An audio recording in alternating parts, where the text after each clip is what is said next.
this thing that we call happiness has at least 3 levels or layers that we filter it through when we ask ourselves, are we happy? How do I be happier? This element of contrast with negative experiences seems to be a repeating theme. Memento mori being a negative sort of dark cloud from which we're supposed to see the light and act in the light. This exists in religious narratives, philosophical narratives, and scientific reality. I could imagine 3 layers. The first is sensory experience. The reason to take a cold shower, folks, in addition to the fact that it'll save you on your heating bill, is that the warm shower that follows, in fact, that's how I do it, feels so good. 10 times better than it would if you had just gotten into the warm shower, I promise. Same thing about getting out of the cold plunge. There's a lot of debate about these things, but this is just pure sensory experience and contrast of the sort that we're talking about today. Hunger and then eating a delicious piece of food, or eating a not so delicious piece of food, but you're hungry and so it's that much more delicious. Okay? Million examples we could spiral towards. So there's sensory experience. There's raw sensory perception and experience from which the contrast creates this thing that we feel better, AKA happiness, sort of. Yeah. Then there's story. God, last year was a tough year. This year was better. There's also, and I've seen this before, we were killing it for 2 years, and then this year was kind of a meh year. This is not the case, by the way, but I'm very fortunate that the podcast has continued to grow and expand. But for some people, they're not as happy with their whatever salary this year because even though it's spectacular by somebody else's standards, by their standard, it's down from previous years. So there's the story that we create that it's not sensory experience, it's perception based on dopamine and it's perception based on reward and punishment, et cetera. And then there's this third layer, which is meaning. Like you said, spending time with in-laws, okay, every moment of it might not be as awesome as you might like, but there's meaning in spending time with people that are extended family, especially when elders and younger are in the same room. There's something really, it layers on story to create this sort of other level that we call meaning. And so what I'm realizing is that these are 3 time scales. Yeah. So we have the immediate time scale of happiness. We have the kind of intermediate one where we introduce a story. And then we have meaning, which is kind of like this whole picture. Yeah. So it seems to me that we need to approach happiness from all 3 levels. That it's not enough to just be like a dog. Yeah. Which are in the sensory experience, presumably, of happiness. If they tell stories, they don't tell them to us. Yeah. And if they have meaning, I don't know. But they seem to nailed the first level. Yeah. So and they're probably and they probably don't more. have the capacity to do the other 2. So it's not like they're not doing it and kind of missing out. They kind of have brains that don't let them notice they're missing out. But we unfortunately have brains that would feel like we were really missing out if we just had the sensory experiences, without the good stories. I think you're sort of pointing to this idea that sort of being happy in your life and being happy with your life. The with your life part has the kind of medium timescale stories, but also the really big ones, right? Is my life, am I doing anything really meaningful in my life? Am I finding purpose and so on? The funny thing, though, is to get to that big time scale, to find a sense of purpose and stuff like that, sometimes it pays to do stuff at the local level, at the medium and shorter term time scale. And one of the things researchers have found is that if you're engaging in activities at the short-term timescales that kind of fit with your values or what these positive psychologists have often called your strengths, that can be a way to sort of achieve purpose. So what are strengths? So researchers do this thing where they want to look at all the valuable things people can do out in the world, right? And so what are the things that you value?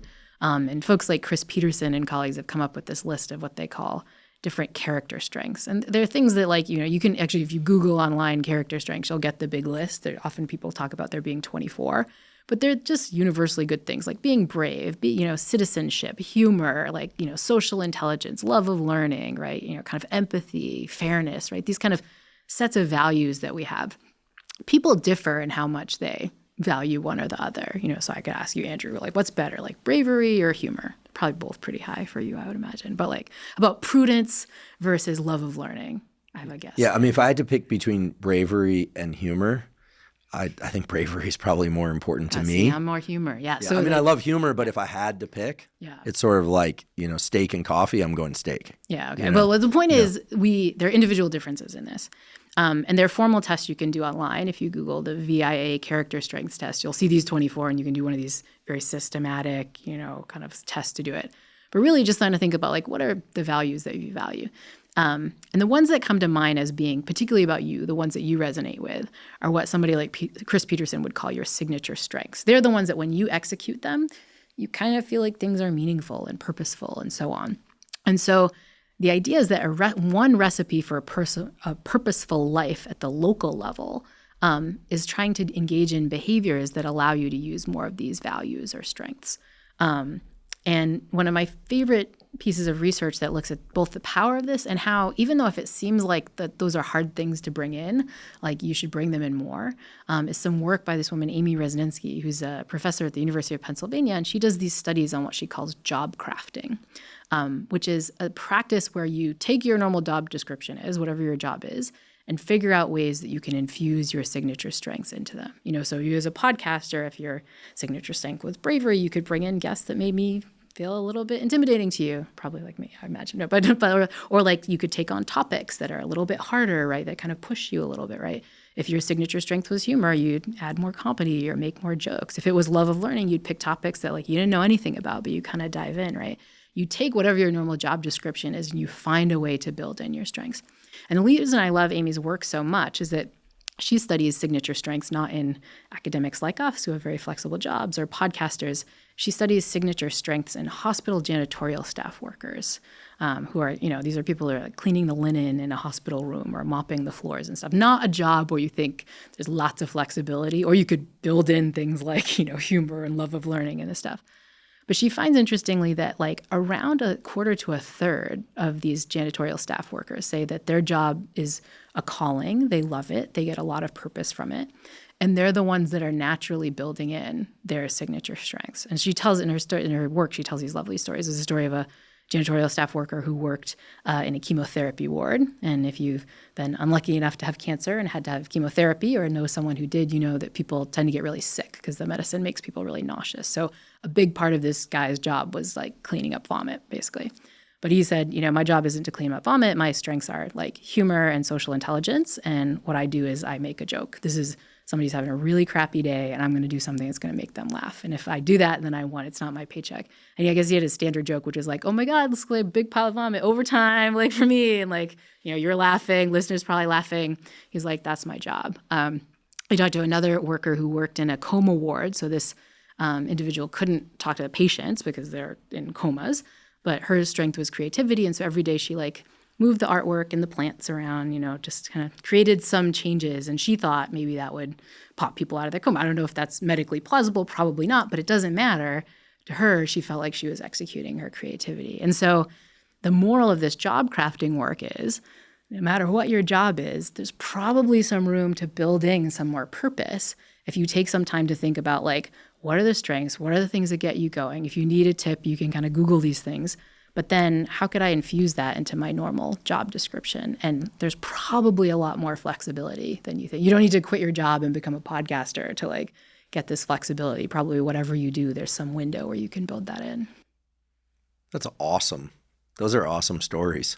Yeah. I also was just thinking about the janitor cleaning up the vomit, like to restore some dignity to these people that clearly know they're making a mess, and like humor being the ultimate bridge. And darn it, why'd you make me have to choose between humor and the other thing? But because humor is so awesome. Humor is pretty good. Now I'm rethinking my answer. It's very brave to clean up vomit as well, I think, right? Yeah, and to bring humor to a place where some people might presume humor is not allowed. But goodness, the signature strengths and the list of, you said 24 of them. Where can people learn more about these signature strengths? I think this would be a really powerful exercise, and we can always find the link and put it in the show note captions. But is there like a place that people can find this stuff? The values in action is viacharacterstrengths.org. So I can share the link and you can stick it in your show notes. But yeah, people can go on there for free and do one of these kind of, formal psychometric tests where you measure your strengths, see what they are. And it's a fun website too, because you get to they give you some suggestions. Because some of these, values are like prudence is one of them. It's like, well, how do I exercise prudence? And they'll have, these are different things. They also make the suggestion, this is a homework assignment I give in my happiness class, of suggesting you do this with a good friend or a romantic partner. Have each of you do this and find strengths that you share together. And then you can go on what researchers call a strength state, where, if you both have bravery, then that means you guys should do the obstacle course or do some really scary hike. If you both have humor, now you go to a comedy show. If you both love learning, now you go to a museum or something. So you find the thing that's like your convergent strengths, and you do something that exercises them. So that means you can use your strengths to get purpose, not just in your work, but in your leisure too. And I think this is another spot where we get stuff wrong. I think a lot of us have work that tends to use our strengths. We tend to gravitate towards careers, many of us, where we can use our strengths. A lot of folks aren't that lucky. But in our leisure time, we don't often do that so much, right? Often our leisure time is like plop down, watch Netflix. For a lot of folks, like, if you think about how you can build your strengths into your leisure time, it gets even more exciting. So, you're talking about working with your hands and doing all this stuff, like, build the bravery and the humor into that somehow. And now you get your leisure time doing double duty for giving you a sense of purpose and meaning too.